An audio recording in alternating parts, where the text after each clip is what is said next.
There was a window not that long ago where getting into a place like Meta or Google basically meant you were set. Great pay, great perks, relatively chill work-life balance for what you were getting paid, and a level of job security that made it feel like you'd made it for good. That window is closing, and honestly for a lot of people, it's already closed. I'm Chase, a software engineer at Meta, and I've watched this shift happen from the inside. The version of FAANG that made everyone want in over the last decade isn't really the same anymore. The pay is still good, the job is still hard to get, but the thing that made it feel safe, that's gone. In this video, I want to break down exactly what's changed, why the people who got in years ago caught the best timing of their careers, and where I think the real opportunity is shifting to now. If you're chasing the FAANG dream the way people talked about it 5 years ago, you need to hear this first. So for a long time, getting into a top tech company meant something pretty specific. You'd land a six-figure salary starting right out of college. The perks were genuinely incredible. Free food, nice offices with generous benefits. Layoffs were basically never happening, or if they did, it was pretty rare and pretty small. And the unspoken deal was, if you work hard, do good work, you're going to be set for a long time. And that deal is what made FAANG the dream. It wasn't just the money, it was the certainty that came with it. You weren't just getting paid well, you were buying stability. So what actually changed? A few things happened that broke the deal, and they happened really fast. AI changed what companies actually need. Zuckerberg himself has said that projects that used to take a whole team can now get done by just one or two people with the right tools. And that's not a future prediction, that's already happening inside these companies right now. When a company realizes it can do more with fewer people, headcount stops being something that they protect. Now, layoffs also stopped being rare. Meta has cut something like 25,000 people since 2022. Amazon, Google, Microsoft, all of them have done multiple rounds of layoffs, and this isn't a one-time correction anymore. It's become a normal part of how these companies operate. And once layoffs become normal, the psychological safety that used to come with a FAANG job is just gone, even if you personally haven't been affected. And on top of that, the culture has really shifted. I've talked to people who've been at these companies for 10 plus years, and the consensus is pretty consistent. The engineering culture that used to define places like this has thinned out.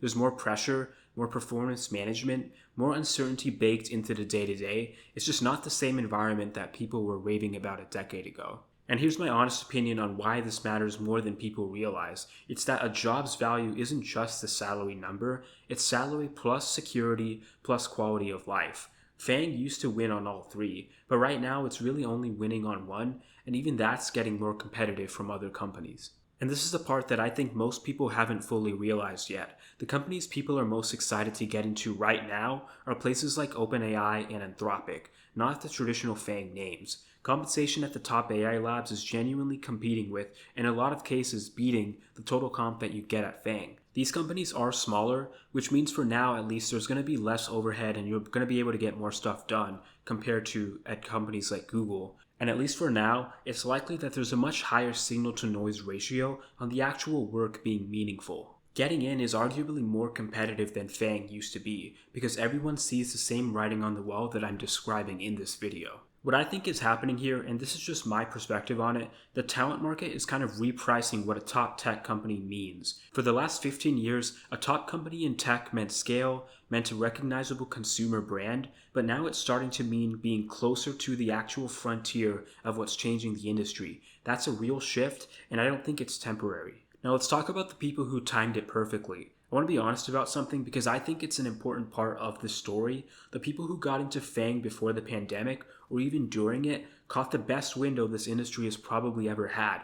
They got the salary, the stock that often appreciated significantly, the stability, and they got this all before AI fundamentally reshaped what these companies needed from their workforce. A lot of these people built real wealth during that stretch, and that wealth is now buying them options that people joining today simply won't have the same shot at. But let me clarify, this isn't me saying don't try to get into FAANG. It's just me saying that the calculation has changed. Getting in 5 years ago and getting in today are not the same bet, even if the job title looks identical on paper. And by the way, if you want the exact resume template I used to get hired at Meta, click the first link in the description and I'll send it to you for free. But for now, let's get back to the video. So let's talk about what job security actually looks like now. If you're already at a FAANG company or you're trying to get into one, here's the honest picture. Job security isn't tied to the company name anymore, it's tied to what you specifically can do inside that company. Generalist engineers who are doing routine feature work are going to be the most exposed, regardless of how big or how stable the company looks like from the outside.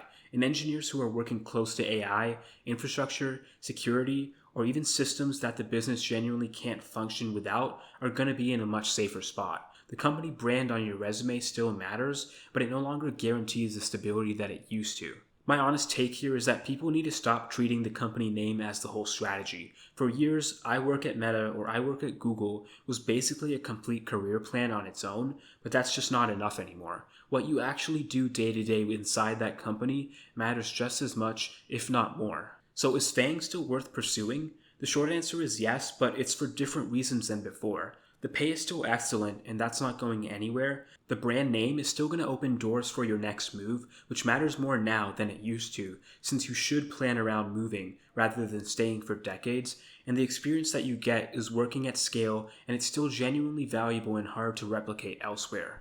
What's changed is the mindset that you need to have going in. You don't want to go into FAANG expecting the old deal of guaranteed long-term stability. You want to go in expecting a strong few years that you use to build your skills, save aggressively, and position yourself for whatever comes next, whether that's staying at the company, moving to an AI lab, or doing something else entirely. So how do you actually position yourself for what's next? Given everything I just went over, here's what I'd actually do if I were earlier in my career right now.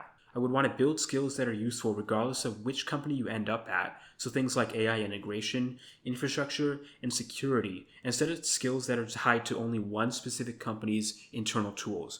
You also want to treat your few first years at the company as a stepping stone, not a destination, and you want to save aggressively during that window because you have no idea how long it's going to last. And you also want to pay attention to where the most interesting and well-funded work is actually happening, because that's shifting in real time, and it's not necessarily always the company with the biggest name anymore. And most importantly, you don't want to just assume that tenure protects you, because even if you've been at the company for a long time, that doesn't guarantee that you're safe. You want to build your value around what you can actually do and what you've demonstrated at the company, not how long you've been somewhere. So that's my honest read on where things stand. The easy era of high-paying tech jobs, the one where getting into FAANG basically meant that your career was set, that era is over. The opportunity hasn't disappeared entirely though, it's just moved, and the people who adapt to where it's moved are going to be the ones who come out ahead. If you want to take the next step, click the first link in the description and grab the exact resume template I used to get hired at Meta.